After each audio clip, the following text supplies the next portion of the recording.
For years, the short-term rental market has felt like a total gold rush, right? But the game is definitely changing.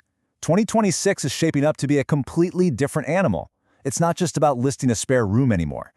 So, in this explainer, we're going to break down the new reality, uncover where the real opportunities are hiding, and lay out the exact playbook you're going to need to win. And this quote from Live Suites, it hits the nail on the head. That whole gold rush era, where a spare room and a decent phone camera were pretty much all you needed, well, that's officially over. What we're seeing now is a shift into an era that rewards skill, strategy, and true professionalism. Okay, so this really gets to the heart of it, doesn't it? For any host or investor right now, this is the big question. If the easy days are over, what does it actually take to succeed? Well, it's about knowing where to put your money, and maybe more importantly, how to operate. Let's dig in. All right, first things first, let's be really clear about something. This isn't a crash. Demand isn't falling off a cliff. The market is simply maturing. It's kind of like a scrappy startup that's finally gone public. The game is still there, but the rules and expectations are way more sophisticated. So, what's the real story for 2026? It's pretty simple, actually. You've got a huge surge in supply, and at the same time, you've got guests who are savvier and way more conscious about price. And that means you can't just stumble into success anymore. You've got to nail the fundamentals, your pricing, your presentation, and that all-important guest experience. Now, when you see a number like a 1% dip, it's easy to think, oh no, the sky is falling. But hold on. According to AirDNA's data, that number is a little misleading. This isn't a demand problem, it's a supply problem. That tiny dip is almost entirely because of the flood of new listings hitting the market, which, of course, makes everything more competitive for everyone. And look, this isn't just a thing happening in the big-name tourist traps. Just look at Pennsylvania. This shows that saturation is happening everywhere, from the biggest cities to quiet little towns. The reality is, your competition is now literally next door, and it doesn't matter where you are. Okay, so the market's getting crowded. The big question is, where's the money? Where are the real profits hiding? Well, it looks like investors are basically splitting into two different camps, and each one has a very different strategy for finding value. So on one hand, you've got the tried-and-true classic playbook, betting on those proven, high-demand tourist hotspots.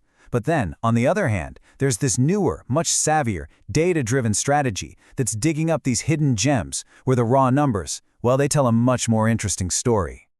And wow, this table just lays it all out, doesn't it? On the left, you see the traditional powerhouses, Florida, Tennessee, no surprises there. But then you look at the AirDNA list. Port Arthur, Texas?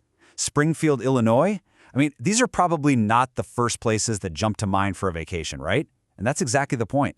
The data is finding opportunities that your gut feeling would completely miss. So, what's the magic ingredient here? What makes these data-driven picks work so well?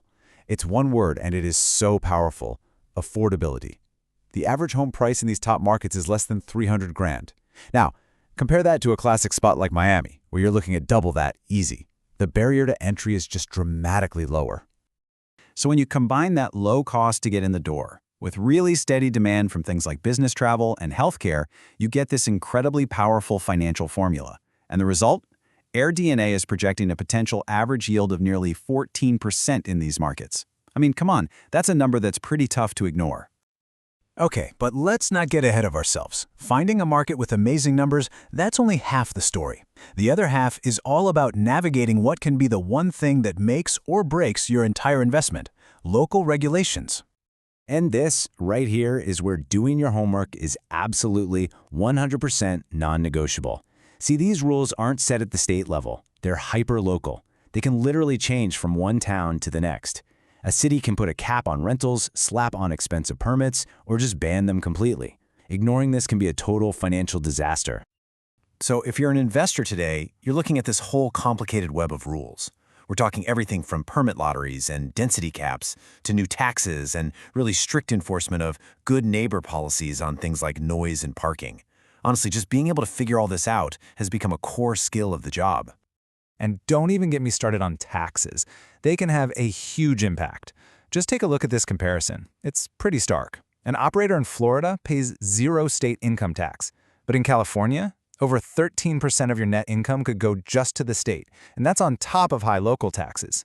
A difference that big doesn't just chip away at your profits. It can completely change whether an investment even makes sense in the first place. All right, so you've got a tougher market, a total minefield of regulations. So how in the world do you actually win? Well, it all comes back to that one core idea we started with. You've got to operate like a professional. Let's walk through the playbook. The playbook from LiveSuites really breaks this down perfectly into 4 key pillars. First up, intelligent pricing. We're talking about using real-time data to squeeze out every dollar, not just setting a price and forgetting it. Second, masterful conversion. You have to treat your online listing like it's a high-stakes battleground for getting that click. Third, and this is a big one, a direct booking strategy, so you can own your guest relationships and stop paying so much to the big platforms. And finally, targeted marketing, actually going out and creating your own demand, especially during those slow seasons. So, when you start to connect all these dots, the market getting more mature, these new investment strategies popping up, and the absolute need to be a professional operator, the conclusion is pretty clear.